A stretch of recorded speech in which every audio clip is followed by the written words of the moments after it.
Good evening dear student. आज जो हम टॉपिक पढ़ने वाले हैं वो 9th क्लास का टॉपिक है, जो कि मैंने 9th क्लास की बायोलॉजी से लिया है। और ये जो चैप्टर है हमारा 9th क्लास में NCERT में 5th चैप्टर दिया गया है। और अदर पब्लिशर्स की बुक में ये बायोलॉजी की अगर कोई बुक होगी तो उसके अंदर पहला चैप्टर आपको मिलेगा।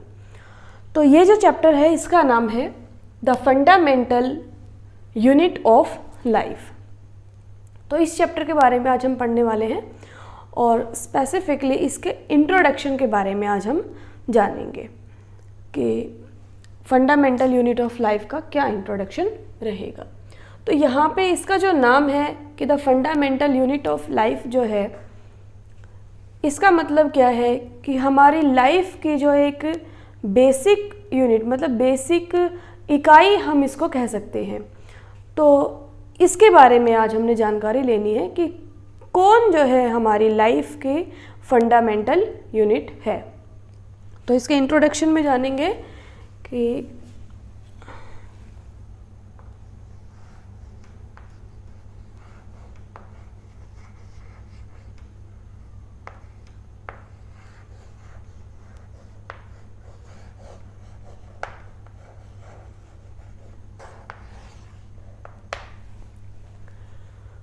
तो बच्चों, इन लाइफ की यूनिट्स को एग्जामिन करने के लिए एक साइंटिस्ट हुए हैं जिनका नाम था रॉबर्ट हुक। तो रॉबर्ट हुक जो थे, एक दिन वैसे ही एक प्लांट के पास खड़े थे और वो वैसे ही उसकी जो बाहर की जो कवरिंग थी उसको एग्जामिन कर रहे थे। तो उन्होंने वहाँ से कवरिंग को पिल किया, मतलब वहाँ से उसको उतार लिया, छील लिया और उस कवरिंग को ऑब्जर्व करने लगे, जो कि उन्होंने एक लेंस से एक अपने लिए एक छोटा सा माइक्रोस्कोप डिज़ाइन किया था उसके थ्रू। तो उन्होंने जो एक्सपेरिमेंट किया, एग्जामिनेशन किया, उसके बारे में ही बात करते हैं। तो ये उन्होंने किया 1665 में। सो इन 1665 और जो ये काम किया ये किसने किया? Robert Hooke.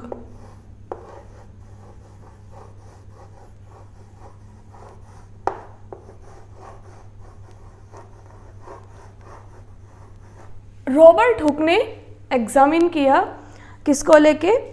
कॉर्क को लेके, स्लाइस ऑफ कॉर्क, या एक हम कह सकते हैं पिल ऑफ कॉर्क।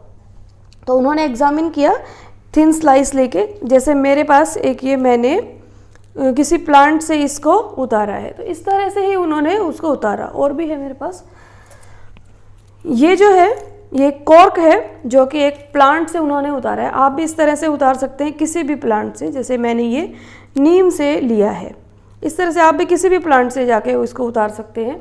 तो ये जो है कॉर्क है, इसी को ही उन्होंने लिया था एग्जामिनेशन करने के लिए। तो उन्होंने क्या किया कि इसको लेके और इन्होंने माइक्रोस्कोप की हेल्प से इसको देखा।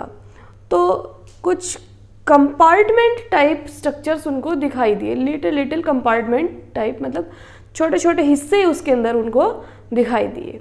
तो इसी के बारे में बात करते हैं कि किस तरह के हिस्से उनको दिखाई दिए और इसके साथ उन्होंने किसका कंपैरिजन यहाँ पे किया है। तो इन 1665 Robert Hooke examine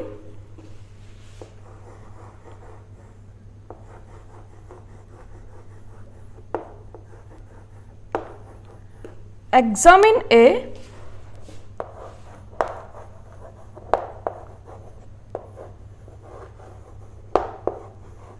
thin slice of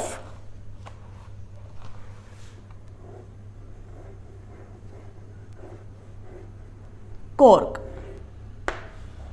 तो उन्होंने किसको एग्जामिन किया बच्चों? यहाँ पे कॉर्क को एग्जामिन किया, जो कि मैंने अभी आपको बताया कि प्लांट के आउटर कवरिंग को हम कॉर्क कहते हैं। और इसको ज़्यादा स्पेसिफाई करने के लिए इसकी डेफिनेशन लिख लेते हैं कॉर्क की, कि what is cork.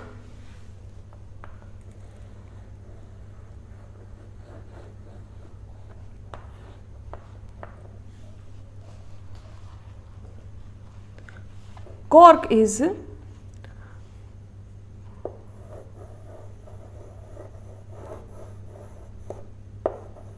Cork is a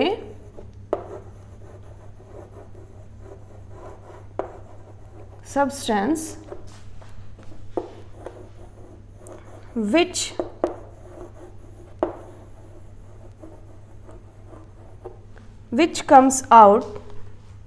comes from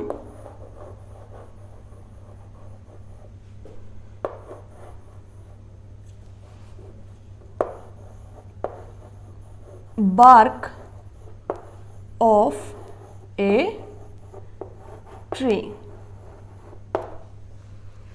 तो जो कॉर्क है ये कहाँ से हमें मिलेगी, किस पार्ट से अचीव होगी, बार्क से। इस बार्क के ऊपर ही मतलब बार्क के अंदर 2-3 लेयर होती हैं जिनके अंदर आउटर मोस्ट लेयर जो है वो कॉर्क है। तो हमने इसको यहाँ से प्लांट के इस पार्ट से इसको कॉर्क को लिया है। तो अब बच्चों उन्होंने क्या देखा कि जो ये कॉर्क है इसकी स्लाइसिंग उन्होंने की। तो स्लाइसिंग में उन्होंने क्या पाया कि इस कॉर्क के अंदर जो उनको स्ट्रक्चर्स दिखाई दे रहे हैं वो बिल्कुल किस तरह के स्ट्रक्चर थे, हनीकॉम्ब लाइक। जैसे ये मैंने डायग्राम बना रखा है, तो ये डायग्राम जो है वो हनीकॉम्ब का है। हनीकॉम्ब क्या होता है, मधुमक्खी का छत्ता। तो मधुमक्खी के जो छत्ते के अंदर कंपार्टमेंट्स होते हैं वो इस तरह के होते हैं जिनके अंदर एक मधुमक्खी रह सकती है। तो यहाँ पे जो ये मधुमक्खी का छत्ता था बिल्कुल इस तरह का स्ट्रक्चर उन्होंने इस कॉर्क के अंदर एग्जामिन किया। तो उन्होंने यहाँ पे इसको रिजेंबल किया। तो ये जो है हनीकॉम्ब है,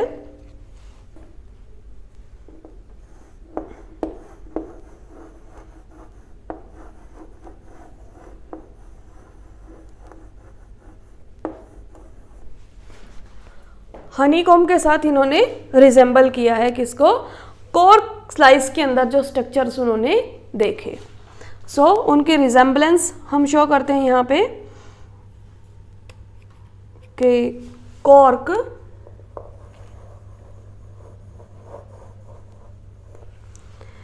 resembled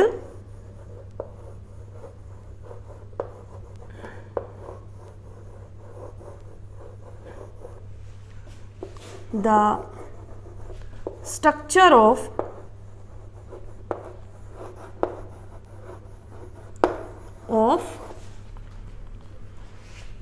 honeycomb।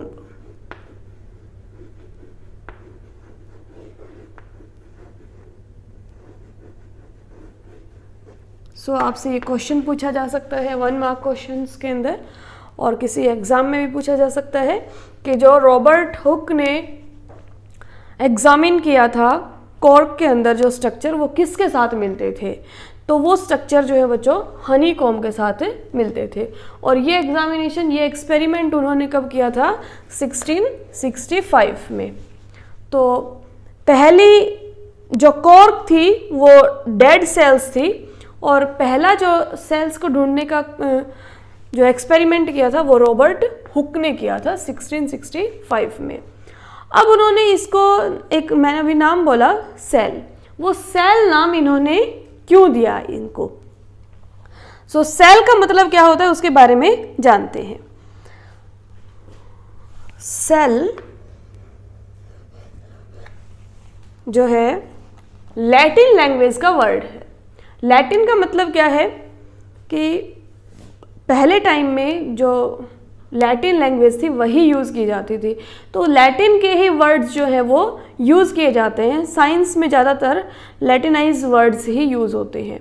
तो लैटिन में जो सेल का मतलब था वो क्या था उसके बारे में जानते हैं। So cell is a Latin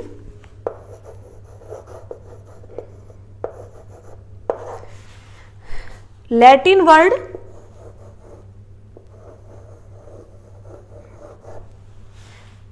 which means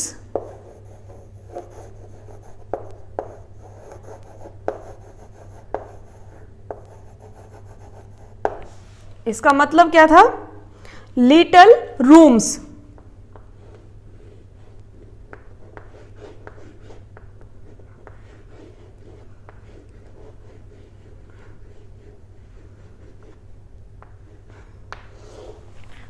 तो लैटिन लैंग्वेज के अंदर सेल का मतलब क्या था? लिटल रूम्स, मतलब छोटे छोटे साइज के कमरे जो थे, सेल को कहा जाता था लैटिन में। इसलिए उनको ये जो हनी कॉम्ब के अंदर स्ट्रक्चर दिखे और कॉर्क के अंदर जो स्ट्रक्चर दिखे, उनको उन्होंने कंपेयर किया लिटल रूम्स से। तो जो ये स्ट्रक्चर्स उनको दिखाई दिए, उनको लिटल रूम जैसे दिखाई दिए, इसलिए इन्होंने उसका नाम रख दिया सेल। और तब ये माना जाता था कि ये एक बहुत सिग्निफिकेंट एक्सपेरिमेंट नहीं है, लेकिन आज तक बायोलॉजी की हिस्ट्री में आज तक भी इनको सेल्स के नाम से ही जाना जाता है। इसके अलावा और कोई नाम अभी तक इसका नहीं आया है, तो इसलिए उन्होंने इसको नाम दिया सेल। अब हम जानते हैं बच्चों कि ये सारे के सारे ऑर्गेनिजम्स, लिविंग ऑर्गेनिजम्स किससे बने हुए होते हैं?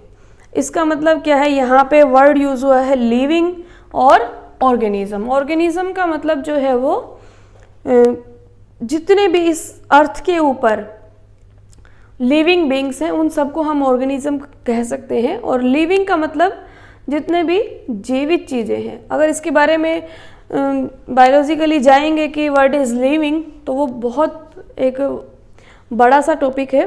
सो लिविंग जो है, आप समझ सकते हैं कि लिविंग और नॉन लिविंग के अंदर क्या डिफरेंस है। तो लिविंग ऑर्गेनिजम्स जो है, मतलब इस अर्थ के ऊपर जितने भी जीव जंतु हैं और सब जो जीवित चीज़ें हैं, वो किस चीज़ से बनी हुई हैं, इसके बारे में डिस्कस करते हैं। तो इसके लिए हम एक एक्टिविटी करते हैं, एनसीईआरटी में दी गई है, एक्टिविटी नंबर 5.1। ये एक्टिविटी करते हैं। इस एक्टिविटी के लिए जो हमें सामान चाहिए है उसके बारे में जान लेते हैं। इसके लिए हमें चाहिए है ऑनियन पिल, जो कि मैंने लेके रख रखी है। ऑनियन पिल चाहिए आपको एक। आप किसी भी प्याज से एक पिल निकाल सकते हैं, मतलब उसका जो छिलका जैसा है वो निकाल सकते हैं। वो ले लेंगे और इसके अलावा एक डाइसेक्शन किट ले लेंगे, और इसके अलावा हमें माइक्रोस्कोप की भी ज़रूरत इसमें होगी। हमें डाइसेक्शन किट में क्या क्या चीज़ें चाहिए यहाँ पे, उसके बारे में देखते हैं एक बार। इसके लिए एक वाच ग्लास चाहिए है, इस तरह का होता है वाच ग्लास, आप देख सकते हैं। और ड्रॉपर चाहिए है, ये ड्रॉपर है। और फोर्सेप चाहिए है, ये फोर्सेप है। इनकी हेल्प से ये एक्सपेरिमेंट कर सकते हैं। तो यहाँ पे ये ऑनियन पिल है, और इसके अंदर से, इस स्लाइस के अंदर से हम इसकी जो ये पिल है, फोर्सेप की हेल्प से ये आप इजीली निकाल सकते हैं। और इस एक्सपेरिमेंट को ज़रूर करके देखें, बहुत इजी एक्सपेरिमेंट है। ये इसकी मैंने पिल जो है वो निकाल ली है। आप ये देख सकते हैं, ये ट्रांसपेरेंट जो है ये इसकी ऑनियन पिल है। आप इस तरह की पिल जो है वो किसी भी लीफ से निकाल सकते हैं या ऑनियन से निकाल सकते हैं। ये जो है हम वाच ग्लास के अंदर डाल लेंगे, ताकि ऑनियन पिल जो है वो सूखे ना और फोल्ड ना हो। तो इसलिए ये वाच ग्लास है, इसके अंदर हम थोड़ा पानी डालेंगे ड्रॉपर की हेल्प से, और इसमें इसको ऑनियन पिल को रख देंगे। अब इसके बाद एक स्लाइड लेंगे, ग्लास स्लाइड लेंगे। ये एक हमारे पास ग्लास स्लाइड है, और इस ग्लास स्लाइड के ऊपर इसको ठीक से बिल्कुल क्लीन करके, और इसके ऊपर क्या करेंगे कि ऑनियन पिल जो हमने वाच ग्लास के अंदर रखी थी वो इसके ऊपर फैला लेंगे। इसके लिए हम ब्रश का भी यूज़ कर सकते हैं, अगर हमारे पास ब्रश है तो। नहीं तो हम इसको फोर्सेप की हेल्प से भी इसके ऊपर रख सकते हैं। इसके रखने के बाद ये जो है ऑनियन पिल इसके ऊपर आ गई है, और अब इसको आप डाई, अगर आपके पास प्रेजेंट हो तो उससे आप इसको कलर भी कर सकते हैं। सफ्रानिन डाई जो है वो इसके अंदर आप डाल सकते हैं, तो उसकी वजह से इसका कलर जो है वो आ जाएगा। अब इस स्लाइड के ऊपर हम ये मटेरियल जो हमने रखा है वो इधर उधर ना जाए, हम इसके ऊपर एक कवर स्लिप लगा देंगे। तो ये बच्चों कवर स्लिप है और इसको इस स्लाइड के ऊपर ऐसे रख देंगे और इस तरह से रखेंगे एक एंड से पकड़ के, ताकि इसके अंदर बबल्स कलेक्ट ना हो। तो इस तरह की जो हम स्लाइड बनाते हैं इसको बच्चों टेम्परेरी माउंटिंग कहा जाता है। अब इसको हम माइक्रोस्कोप से एग्जामिन कर सकते हैं, ऑब्जर्व कर सकते हैं और हम इसमें देख सकते हैं कि किस तरह का स्ट्रक्चर जो है वो दिखाई देता है। तो देखिए बच्चों, जब हम इसको एग्जामिन करेंगे तो एनसीईआरटी ने बताया कि जब एग्जामिन करेंगे इसको तो आपको कैसा स्ट्रक्चर दिखाई देगा। आप उसको मिला के देख सकते हैं कि आपके ग्लास स्लाइड में भी वैसा ही स्ट्रक्चर दिख रहा है। तो जब देखा गया तो ये स्ट्रक्चर जो है वो देखा गया, मतलब इस तरह का जब आप देखेंगे तो आपको इस तरह के छोटे छोटे कंपार्टमेंट्स दिखाई देंगे। तो इस तरह का स्ट्रक्चर आपको विजुअलाइज होगा जब आप इस स्लाइड को एग्जामिन करेंगे अंडर माइक्रोस्कोप। सो आप माइक्रोस्कोप को सेट करके और आप इस स्लाइड को देख सकते हैं, तो ये स्ट्रक्चर आपको दिखेगा। अब इसके अंदर क्या क्या चीज़ें हैं वो मैं आपको बता देती हूँ। ये हमारी सेल है, ये पर्टिकुलर हर एक सेल्स प्रेजेंट हैं। सो इनको हम जो है लेबल कर लेते हैं, दीज आर सेल्स।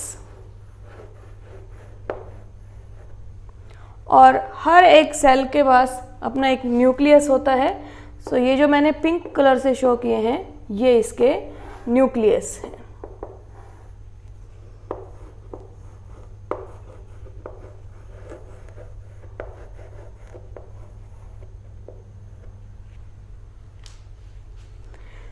और ये जो आउटर कवरिंग है प्लांट्स के अंदर, इसको सेल वॉल के नाम से कहा जाता है।